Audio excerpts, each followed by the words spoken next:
నమస్తే అండి, welcome to Triveni's kitchen. ఈరోజు మన రెసిపీ వచ్చేసి ఐస్ క్రీమ్ అండి. ఇది 2 ఇంగ్రీడియంట్స్తో మాత్రమే చేస్తున్నాను.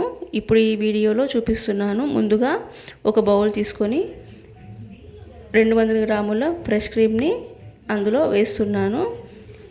ఇప్పుడు క్రీమీ టెక్స్చర్ వచ్చే వరకు మిక్సర్తో ఇలా మిక్స్ చేసుకోవాలి.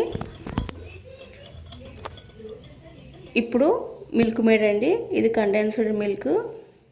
ఒకవేళ ఇది లేకపోతే మీరు పంచదారను కూడా వేసుకోవచ్చు. దీంట్లో ఇది 6 టేబుల్ స్పూన్ల వరకు వేసుకుంటున్నాను. వేసుకొని మిక్సర్తో బాగా మిక్స్ చేసుకోవాలి. వీడియోనైతే స్కిప్ చేయకుండా చూడండి, లైక్ చేయండి, ఛానల్ అయితే సబ్స్క్రైబ్ చేసుకోండి. ఇలా బాగా మిక్స్ చేసుకొని క్రీమీ టెక్స్చర్ ఇలా వస్తుందండి.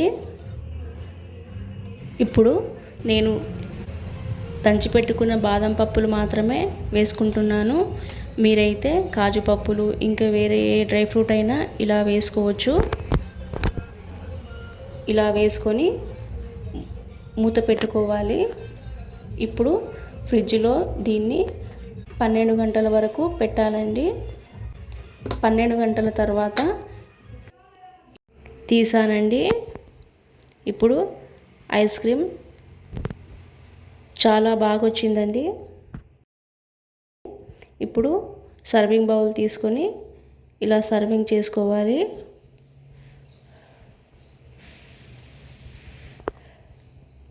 తప్పకుండా మీరు కూడా ట్రై చేయాల్సిన రెసిపీ.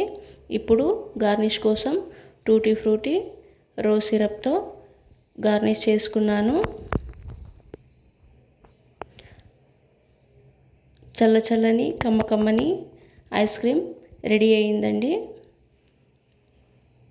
మీరు ట్రై చేసి ఎలా వచ్చిందో కామెంట్ సెక్షన్లో కామెంట్ పెట్టండి.